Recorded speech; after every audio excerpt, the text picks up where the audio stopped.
नमस्कार मंडळी, मी दत्तात्रय सानप आणि आपण बघत आहात बळीराजा प्रोडक्शन। आज माझ्यासोबत एक असे व्यक्ती आहेत की त्यांच्याविषयी जर सांगायचं म्हणजे 1.5 एकरामधून 6 एकराचं पीक कसं घ्यायचं हे त्यांच्याकडनं आज आपण शिकणार आहोत। व्हिडिओ खूप कमी येतात कारण की क्वालिटीचे येतात, बिना कामाचे येत नाही। आणि आज मी जिथं आलेलो आहे हा लासूर शहरापासून फक्त 6 किलोमीटर अंतरावरती आहे। छत्रपती संभाजीनगर ते लासूर यामध्ये आहेत। छत्रपती संभाजीनगरकडनं निघालात तर लासूरच्या पहिले 6 किलोमीटर, हायवे सोडून फक्त 100 मीटर अंतरावरती हा आहे। तर चला आपण आज यांच्याविषयी आपण सर्व डिटेलमध्ये माहिती घेणार आहोत।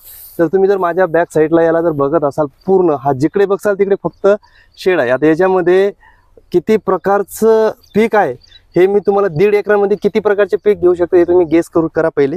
त्याच्यानंतर मी तुम्हाला सर्व पिकांची एक दाखवून देणार आहे की याच्यात काय काय पिकं घेतलेली आहेत आणि प्रॉफिट किती कमवले। जसं मी सुरुवातीला तुम्हाला आता एक सांगितलं की 1.5 एकरातून 6 एकराचं पीक कसं घ्यायचं हे यांच्याकडनं आज आपण शिकणार आहोत।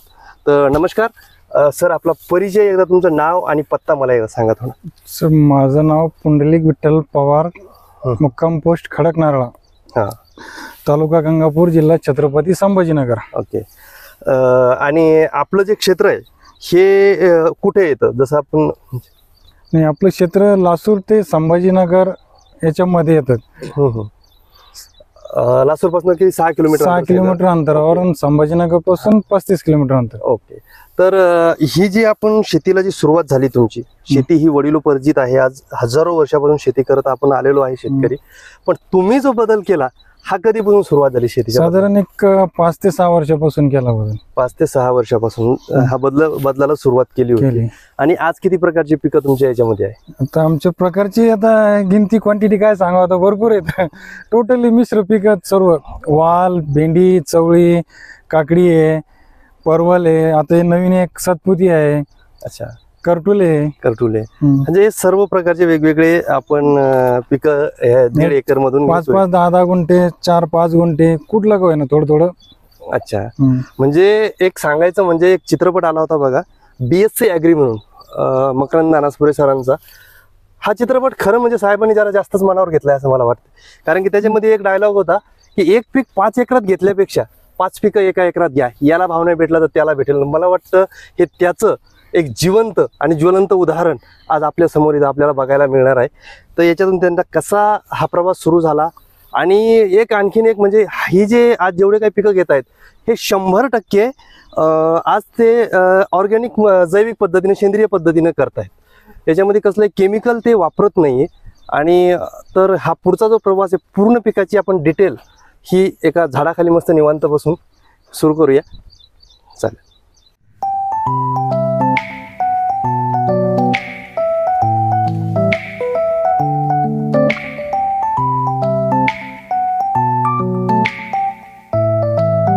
सर, आता मला एक विचारायचं आहे की आपण जे काही एक क्षेत्र एवढं 1.5 एकराचं सांगितलं, जसे तुम्ही पिकं सांगितले बऱ्यापैकी, तर आता आपल्या पाठीमागं करटोला आहेत, आपण तिथूनच सुरू करूया।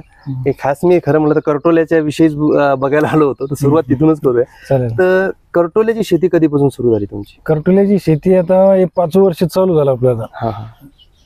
आणि म्हणजे याची लागवड वगैरे कशी झाली, त्याची पद्धत तुम्ही कशी घेतली, की लागवडीची पद्धत कशी आहे तुमची? लागवडीची पद्धत फक्त एक माणसाच्या मनात जिद्द पाहिजे, काहीतरी कुठलं काय ना करण्याची। आता माहिती मिळवली थोडीफार की आपण एक सुरुवात नवीन काहीतरी करू। पारंपरिक पिकं आपण घेतोच आहे, पण मग त्याच्यामधून आपण एक आधुनिक पद्धतीनं एक विचार आला की बा करून पाहायचं। एक साधारण 10 गुंठे आपण बियाणे मागवलं, ते खूप महाग बियाणं होतं, पण आपण लागवड केल्याच्या नंतर पुढे आपल्याला अनुभव येत चालला। अनुभवातून मग पुढे क्षेत्र 10 गुंठ्याचं अर्धा एकरचं, 1.25 एकरचं, आता 1 एकर क्षेत्र आपण समजा लागवड करतोय आता। हा, तर 1 एकर पूर्ण आपल्या शेतात आहे का बाजूचं? नाही, आपलं क्षेत्र 1.5 एकर आहे, त्याच्यामध्ये आपण घरचं फक्त अर्धाच एकर आहे। अच्छा, आणि बाकी दुसरीकडे बटेने केलेलं आहे अर्धा एकर, त्याच्यामध्ये अर्धा एकर त्याच्यात केलेलं आहे अर्धा एकर। ओके। तर याची जी आता जी लागवड आहे, लागवड पद्धत कशी आहे, किती बाय किती वरती आपण हे केलं? लागवडीची आपले 4.5 बाय 4 वर केलेली आहे। 4.5 बाय 4 वरती केलेली आहे। ओके। आणि बियाणं तुम्ही जर सांगितलं खूप महाग होतं, तर तुम्हाला काय म्हणजे कसं भेटलं होतं, कसं बियाणं? ते सुरुवातीला 10,000 रुपयात 250 ग्रॅम आणलं होतं। 10,000 रुपयात 250? 40,000 रुपये किलो बाजार भाव त्यावेळेस त्याचे लय महाग होतं। म्हणजे हे पीक म्हणजे बियाणं घेता वेळेस तुम्हाला खरंच म्हणजे बऱ्यापैकी म्हणजे तुम्हाला माहित नव्हतं म्हणून महाग दिलं होतं का नाही, रेटच ते आता कुठे बी मार्केटमध्ये आज काही काहीचे रेट जास्त आहे. म्हणजे कारण काय सांगा म्हणजे कारण म्हणजे आता एक तर हे दुर्मिळ आहे. हा हा दुर्मिळमुळे त्याचे बाजारभाव चांगले, अच्छा कमी कालावधीमध्ये जास्त उत्पन्न निघतंय, समजा पैसा प्रॉफिट जास्त आहे. अच्छा. तर त्यामुळं याचं हे होतं. आणि बरं हे बियाणं एकदा लावल्याच्या नंतर किती वर्ष चालतं? बियाणे लावल्यावर त्याचे कंद तयार होतात आणि कंद तयार झाल्याच्या नंतर आपल्याला ना साधारणतः एक 4, 5, 7, 8, 10 वर्ष पण चालू शकते. पण ते जे आहे ना आपलं पडीत ठेवावं लागते सर्व जमीन. अच्छा, तेवढी जमीन ती पडीक जर ठेवली तर त्याचं उत्पन्न आपल्याला 4, 5, 6 वर्ष निघू शकतं. आणि जर पडीक जर ठेवायची नसेल तर मग ते कंद काढून आपल्याला पीक घेऊन परत पुढच्या वर्षी फ्रेश मध्ये करतो. पण मग सर नवीन लागवड करायची म्हणल्यावर एवढं तुम्ही सांगितलं की आज म्हणजे 10,000 रुपयात 250 ग्राम तुम्ही बियाणं आलं, मग एवढं महाग बियाणं दरवर्षी लावायचं म्हणजे? नाही, मग आता आपण बियाणे तयार करून पुढच्या वर्षी विकलं ना आपण. पहिल्या वर्षी आणल्यावर दुसऱ्या वर्षी आपण तुमच्या याच्यातले तुम्ही बियाणं तयार करून तुम्ही तेच बियाणं परत विकलंय. आम्ही 30,000 रुपयाने विकलं पहिल्या वर्षी त्याच पिकामधून काढून. आजचे रेट काय? आजचे रेट आपल्याला बियाण्याचे मागील वर्षी आपण 15,000 रुपयापर्यंत 20 ते 15,000 पर्यंत बियाणे दिलंय. 20 ते 15 याच्या मधात दिलं आपण. अच्छा, 20,000 15,000 20,000 किलो पर्यंत दिलंय. आणि मग एका एकरात जर लावायचं म्हणलं तर किती आहे? एका एकराला खर्च 1 ते 1.25 किलो बियाणे लागतं. 1 ते 1.25 किलो बियाणं पाहिजेत. म्हणजे सरासरी एकरी 20,000 रुपये लागवडीचा खर्च आहे बियाण्याचा. एक परत एक मनामध्ये एक कल्पना आली की आपण आता करटुल्यामध्ये सक्सेस झालोय, तर दुसऱ्या वर्षी एक मार्केटमध्ये आमचं वाळूज MIDC आहे, तिथले व्यापाऱ्यांची ऍडच होती की तुम्ही करटुले करतायत, दुसरं एक पण आधुनिक पीक घ्या म्हणे, परवल.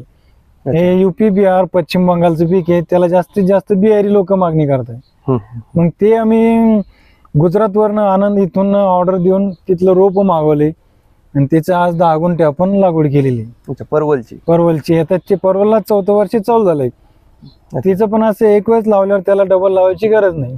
ते किती वर्ष चालतं ते पण असंच. आता त्याची निगा राखण्यावर आहे सर्व काही व्यवस्था. सरासरी एकदा लावलं तर 5-6 वर्षापर्यंत आरामशीर. 5-6 वर्ष. आता त्यांनी सांगितलं की 10 वर्षापर्यंत चालेल. पण आपण एक अंदाजे 6 वर्ष जर धरलं तर 5-6 वर्ष चालतंय ते व्यवस्थित पीक आपल्याला निघतंय त्याच्यावर. पीक निघतंय. आणि त्याची लागवड तुम्ही कशा पद्धतीने केलेली? त्याची लागवड 5x5 वर केलेली. 5x5 वर केलेली. तर त्याची संख्या म्हणजे कमी लावावं लागते. कारण काय होतं की त्याची वाढ जेवढं दाट झालं का त्याला माल येत नाही. पातळ असलं तर माल चांगला, क्वालिटी 1 नंबर आहे त्याची. हे 2 पिकं तुम्ही म्हणजे सुरुवात झाली होती. पहिल्या वर्षी करटुलं झालं, दुसऱ्या वर्षी परवल झालं. पण ही कल्पना तुम्हाला कुठून सुचली खरं म्हणजे? हे सगळ्यात म्हणजे काय असतं ना, एखाद्या डोक्यात खूळ घुसायला लय वेळ लागते, तर हे खूळ कुठून घुसलं? म्हणजे विचार किंवा आता काही गोष्टी मार्केटमध्ये पाहिलं आपण एक वेळेस, किंवा ह्या गोष्टीला बाजारभाव चांगला आहे, मग आपण केल्याने काय अडचण येते, करून बघू. फेल झालो तर अनुभव तर भेटेल. अच्छा, पण फेल नाही झालो, पण अनुभवातून शिकलो आपण. म्हणजे एक प्रकारचं ठोकर खायची तयारी ठेवली होती. तोंडावर पडलं तरी चालेल पण चालायचं. आता परवलची लागवड केली 10 गुंठ्यात जवळपास 30-35,000 रुपये खर्च आला आम्हाला सुरुवातीला. अच्छा, म्हणजे त्याचे रोप कसे काय भाव भेटले? त्याचे जागेवरच आम्हाला 20 रुपये आणण्याचा ट्रान्सपोर्ट खर्च, स्वतः गाडी करून घेऊन गेलो म्हणजे तिचे 15-20,000 रुपये खर्च. अरे बाप. आणि मग आता त्याचं जे रोप आहे, आपल्याकडे परवल तुमच्याकडे ते बियाणं वगैरे मिळतं? नाही, त्याचं बियाण्यापासून नाही हे होत. त्याचे आपण कटिंग वेल पण देतोय, प्लस मध्ये त्याचे छोटे छोटे कंद तयार होतात. आता इथून पुढे कंद ज्यांना शेतकऱ्यांना पाहिजे त्याचे आपण कंद पण तयार करून देतोय.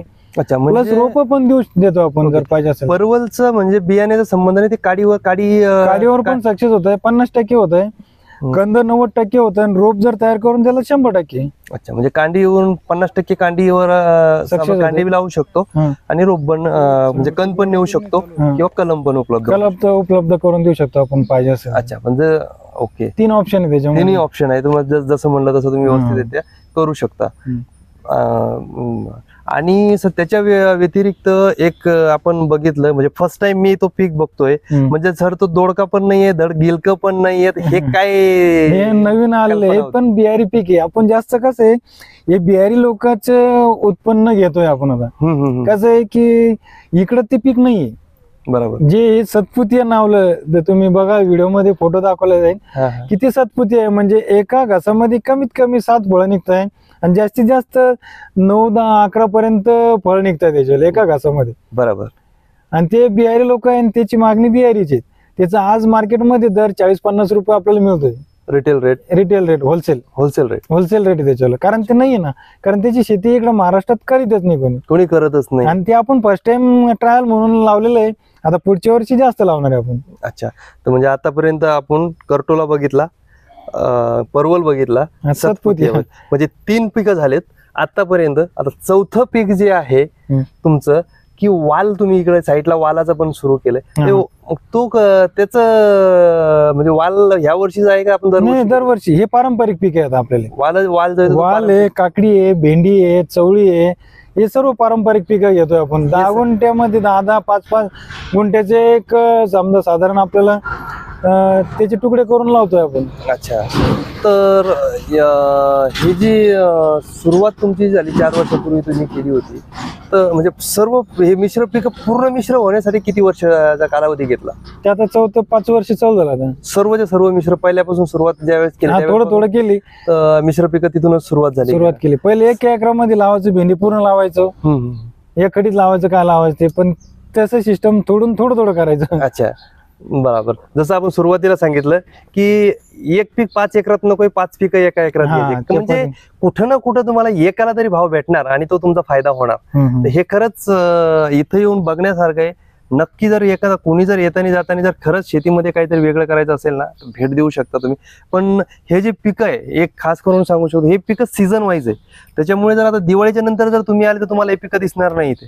तर मग असं होऊन जातं की यार यांनी तर सांगितलं आणि काहीच नाही. करटोला असा आहे, थंडी सुरू झाली की तुमचं बंद होणार. परवल पण ऑक्टोबर शेवट होणार. ऑक्टोबरला परवल शेवट आहे, त्याच्यानंतर परवल पण तुम्हाला दिसणार नाही. काकडी आता संपत येते. हे जेवढे पण पीक आहे हे सीझन वाईज पीक आहे. पण 12 महिने शेतामध्ये मेहनत करून आज आपण जर बघितलं, थोडं विदर्भ साईडला जर आपण जर गेलं, संभाजीनगरच्या पुढे जालन्याच्या समोर जर गेलं, तर सरळ एकच दिसतंय, सोयाबीन, हरभरा, तूर, सोयाबीन, हरभरा, तूर.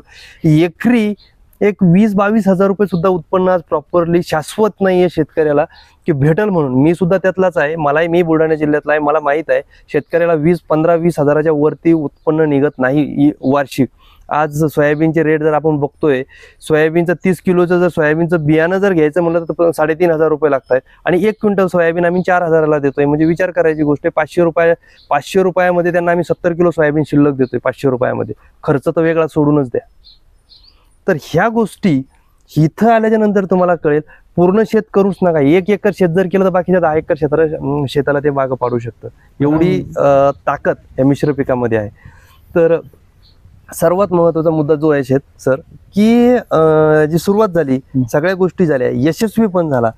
एक वार्षिक उत्पन्न किती आहे तुमचं? तर वार्षिक उत्पन्न तर ते बाजार भावावर पण डिपेंड राहतंय.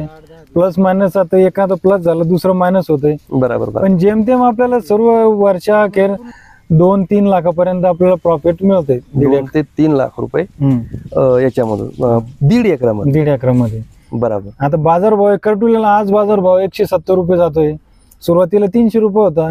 त्याचं जर कधी पूर्ण जवळपास 50% जरी आपलं प्रॉफिट मिळालं, सक्सेस झालंय, तर ते अर्धा एकरच आपल्याला 2-2.5 लाख रुपयापर्यंत त्याच उत्पन्न मिळतंय. अच्छा, पण एक ऍव्हरेज आपण जर काढलं, सरासरी 300 म्हणता तुम्ही, कधी 200 भेटू, 170, सरासरी 150 रुपये, सरासरी एक ऍव्हरेज 120 ते 150 रुपयाच्या मधात तुम्हाला एक ऍव्हरेज सुरुवातीपासून शेवटपर्यंतचा सगळं रेट जर काढा, त्या 150 ते 120च्या मधात रेट भेटूनच जातो याला. आणि बाकीचे जे पीक आहेत, हे बाकीचे पीक समजा स्वस्त आहे. परवल झालं किंवा सतपुतिया झालं, या गोष्टी. तर बाकी वाल, भेंडी हे तर आपलं रेग्युलर. परवल असं आहे की त्याला भेंडी जर मार्केटमध्ये जास्त झाली तर त्याला कोणी घेत नाही. परवल जर कधी मार्केटमध्ये गेलं तर त्याला कोणी घेऊन टाकते, टपकन उचलते त्याला. तेच ना, युनिक पीक जर घेतली आता पुढे चालून आपल्याला, पुढे चालून आपलं मार्च मध्ये आपलं नवीन पीक आता घ्यायचंय. आपल्याकडे नाही ते, पण आपण ते घेणार आहेत. ते पण पश्चिम बंगाल, बिहारचं पीक आहे. सुरण म्हणजे जिमिकन म्हणते त्याला, सुरण म्हणते. मोठं कंदवर्गीय पीक आहे. त्याचं आता लावलेलं आहे, पण ते अजून अंकुरित झालेलं नाही. म्हणजे ट्रायल घेतली आपण, ट्रायल चालू आहे त्याच्यावर पण. अच्छा, म्हणजे एक प्रगतशील शेतकरी म्हणून म्हणायला काहीच हरकत नाही की वेगवेगळे प्रयोग करणं हे रक्तात आहे, त्याच्यात काही विषयच नाही राहिला. तर लावलं थोडं लेट झालं, कारण ते ज्यावेळेस लागवड करायची ना त्यावेळेस आपल्याला वेळ नव्हता. हो, त्यावेळेस आणला असतं, लावला असतं, तर आज बी तुम्हाला सुरणचं पण कंद दाखवला असतं की बा हे हे पीक आपल्या शेतामध्ये सक्सेस झालेलं आहे. थोडं का होईना, 1-2-4 खोड का होत नाही झालेलं आहे असं दाखवलं असतं, हा हा. पण ते उगलत नाही कारण लेट झालं. ते तर ते म्हणजे दरवर्षी ते कंद बियाणं लावायचं, कंद येणार, विक्री होणार. विक्री होणार. ते कंदवर्गीय पीक आहे. तेच कांदा बाजूला ठेवून आपले बियाणे त्याचे तयार करायचं, कट करून लावायचं. अच्छा, ते कंद म्हणजे जर बिया कट करून लावलं की ऑटोमॅटिक परत ते त्याच्यामध्ये. परत येते, पण आपलं लेट झालं त्याच्यामुळे ते उगलत नाही. अच्छा. तर खरंच सर, अंकुरित झालेलं आहे पण त्यातून जमीन लेवलच आहे.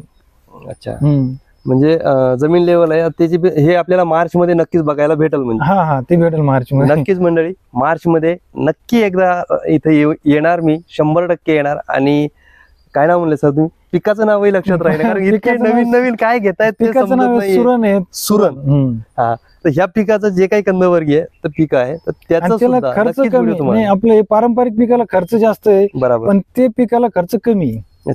आणि याच्यामध्ये एक तुम्ही सांगितलं की आता जो तुम्ही पूर्णपणे रासायनिक कमी करताय, कमी केलंय. तर मग आता जो खर्च आहे, सुरुवातीचा जो रासायनिक खर्च होता आताचा खर्च होता, याच्यात किती फरक पडला? याच्यामध्ये जवळपास 75% फरक येतात आपल्याला खर्चाचा.